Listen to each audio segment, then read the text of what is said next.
Hi there everyone, welcome to this week's video where we're going to be discussing Anne Arnett Ferguson's Naughty by Nature. Now, for the last section of the module, I asked you to read an entire book by Bell Hooks. This week, we're going to have a much shorter video and therefore also, a much shorter reading and therefore also a much shorter video. We're just reading a short article from our textbook by Ferguson, Naughty by Nature. I think that this article goes really well with the central message of Hooks' feminism is for everybody, exactly because here Ferguson, I think, tries to make the point that gender norms hurt black men, especially black boys. So sometimes it's objected, someone objects to a feminist standpoint by saying something like, hey, gender expectations, gender norms do not only hurt women, they also hurt men.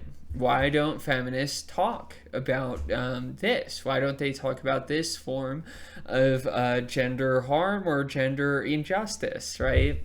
Usually also there's sort of like a weird point scoring context, that like feminists shouldn't complain because men are already underappreciated or something like that. Now, that last point, I think, has really nothing productive in it at all. But I do think that feminists have been very interested in this question of masculinity. Does masculinity hurt men? Why? And how? And in what cases?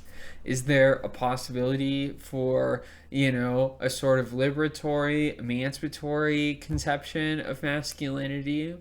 Or, on some feminist reading, is masculinity inherently about domination, right? Dominating lesser males, dominating women, dominating children, and so on, right? So these are live, interesting issues that feminists discuss, both men, women, non-binary people, right? There's all sorts of people that maybe research masculinity from a sort of feminist point of view.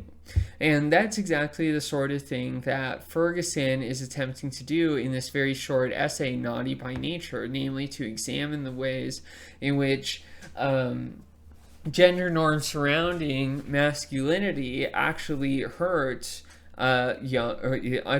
black men, but also and especially, this is what Ferguson focuses on, is black boys, right? Now, that's obviously not to say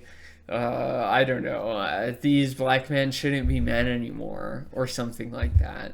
But it's instead to say that we need to attend to the ways that our current ways of thinking about gender, and especially gender in racialized contexts, is really damaging and harmful and needs to change, right? It's not the, black men and boys that are harmed most by these gender norms that need to change. It's the gender norms themselves, right?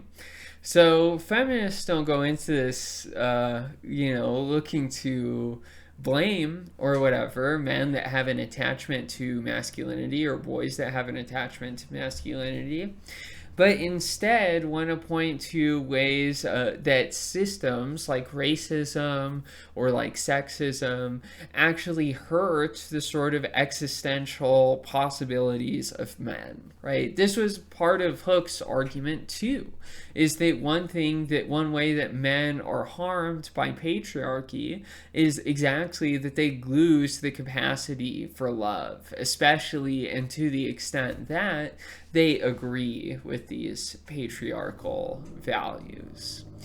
So you can think in a certain kind of way that Ferguson is continuing this line of argument put forward by Hooks, whereby one can try to argue that a feminist perspective, one that's oriented around ending sex-based oppression, is also interested in the dynamics of masculinity, how those dynamics become racialized, and how they can be really, truly harmful, right?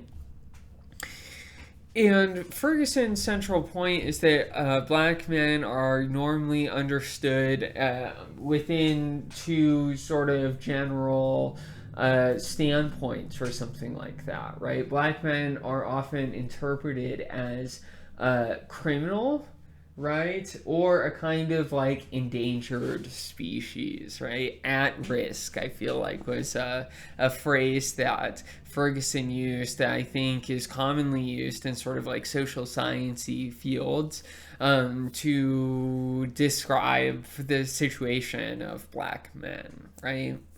So what is Ferguson's point? Well, Ferguson points out that black children, especially young black boys, are treated as kind of dangerous and adultified.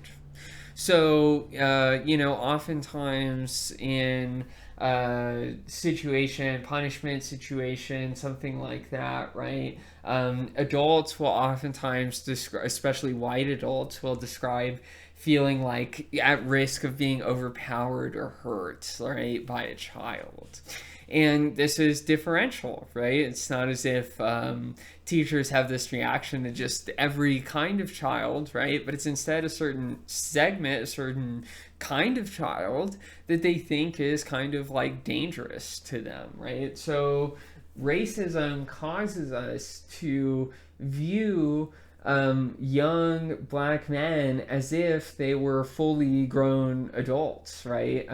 Both as sort of dangerous, but also as fully responsible for all of their actions, right? When, rich, young, white teenagers, maybe they're in a fraternity or something like that, right? They screw up royally, and we have this whole narrative that we're ready to trot out about. Oh, we've all made mistakes in our youth, and, we need to be better than just punishing people, and we need to show empathy and understanding, and so on and so forth, right? But in the case of young black children, especially young black boys, they very rarely receive this same sort of sympathetic consideration, right? Oftentimes, young black men are treated as adults, right? Even before they reach adulthood. And I think that this is reflected in some like language that is used to describe what is oftentimes young black men, right? So like if you turn back the clock to the 1990s and you looked at the Clinton administration, they really like to use this terminology of like super predators. So they were, some of the first wave of legislation to really, on the part of Democrats, to target crime, right? To be like, we're better than the Republicans because we're going to be harder on crime even than they are, right? And so part of the approach was to demonize groups of young black men and to invent this sort of like pseudo social science term for them, right? That they were super predators, that they had no interest even in their own welfare or well-being, right? They're there just purely to cause trouble and to harm people and so on, right? And hopefully you can see in this kind of depiction of young black men a sort of legacy of slavery, right? I mean, the same racist attitudes that justified the Middle Passage, that black people are animalistic and that they, are savage and need to be educated by white men and so on and so forth, right? These are the very same racist ideas that justified slavery, as are the same ones that make us, in a 20th or almost 21st century context, make up these bogus, social scientific terms to sort of justify an increased desire to police and politicize young black men, right? And so, you kind of get bogus social science to attempt to justify this increased scrutiny and criminalization, right? So sometimes people will trot out this sort of like Charles Murray bell curve sort of thing. And it's meant to be like a demonstration that there are real racial differences, that there are differences in IQ and so on, right? And similarly, there are similar strategies to justify the policing of black neighborhoods that are often ghettoized, right, by saying that they have the highest crime index ratio and so on, right? Now, I think that we need to be really, really skeptical of these sort of analyses, in part because it's like you're just looking at the result of a very, very complicated social system, and a result measuring just one metric, right? And then trying to infer really sweeping claims about, I don't know, the biological nature of racial difference or something like that, right?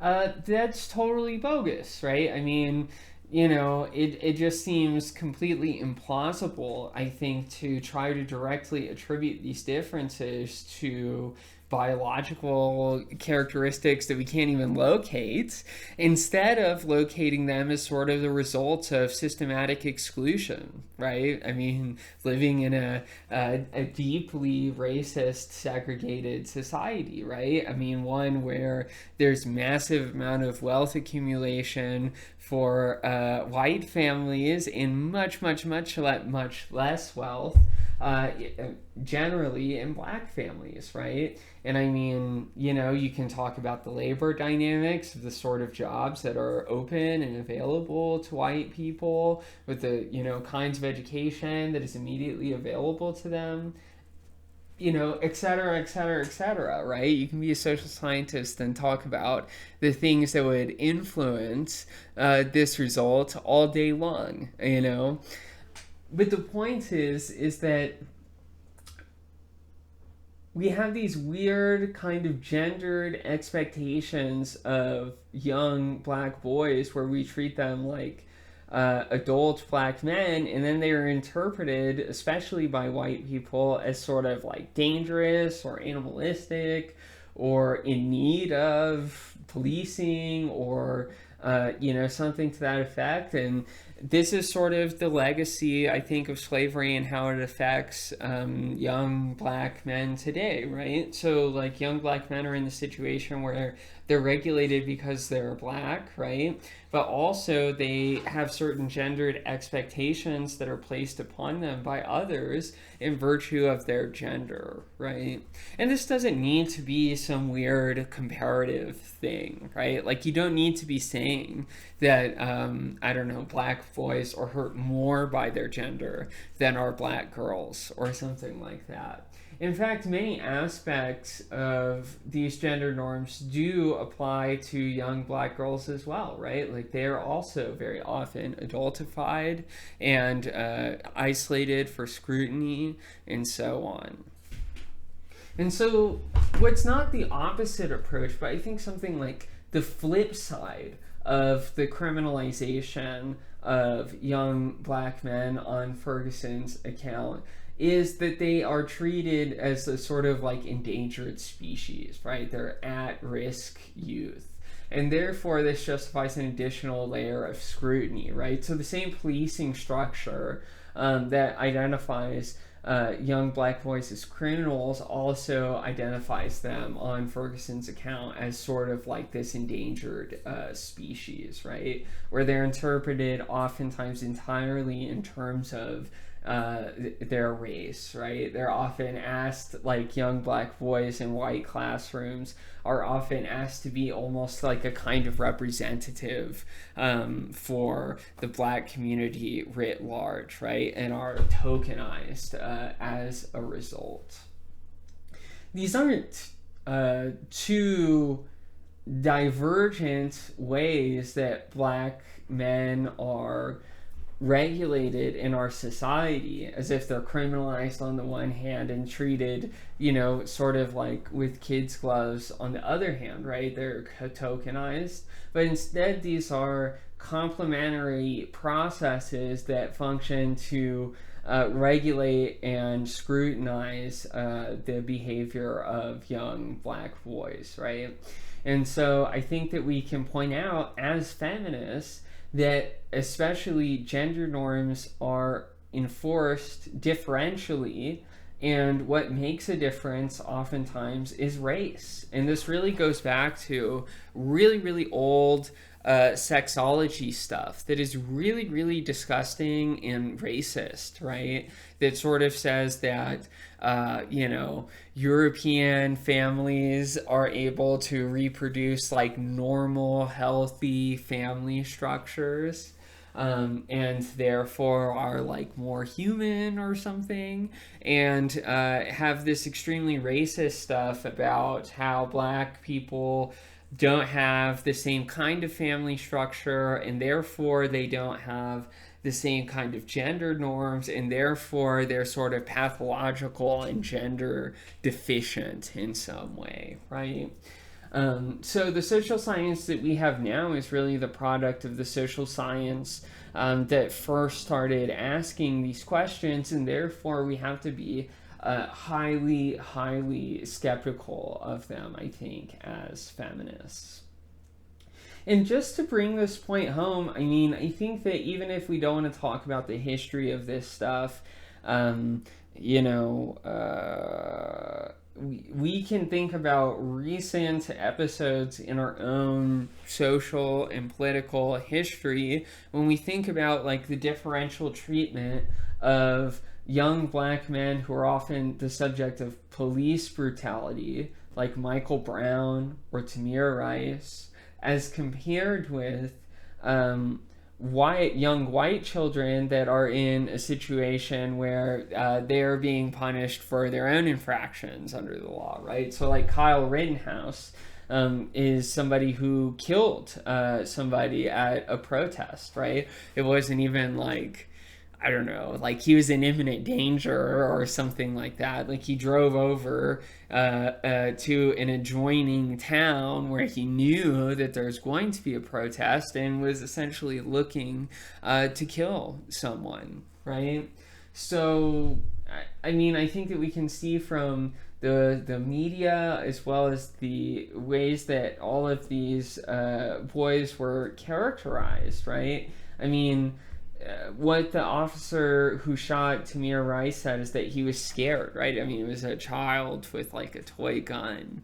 And, in a way, the police officer went immediately to treating him as an imminent, dangerous threat, one that could never be rectified, one that required nothing less than immediate execution, right? Similarly, in the case of Michael Brown, I mean, much of the media, for example, portrayed him as somebody that was very large and imposing, and like he's an adult man, and presented him primarily in terms of the risk that he was perceived to be by others. Whereas we have Kyle Rittenhouse, who killed somebody. It wasn't just playing with a toy, wasn't just going about his day, but actually went and sought out essentially a violent confrontation. And all of the media conversation about Kyle Rittenhouse and what ultimately came out, I think, in his trial is that he's just a young boy, that this was a mistake, that we need to practice forgiveness, and hope for his rehabilitation or something like that, right? So Kyle gets to be a kid, right? But Michael and Tamir did not get to be kids, did not get to be boys.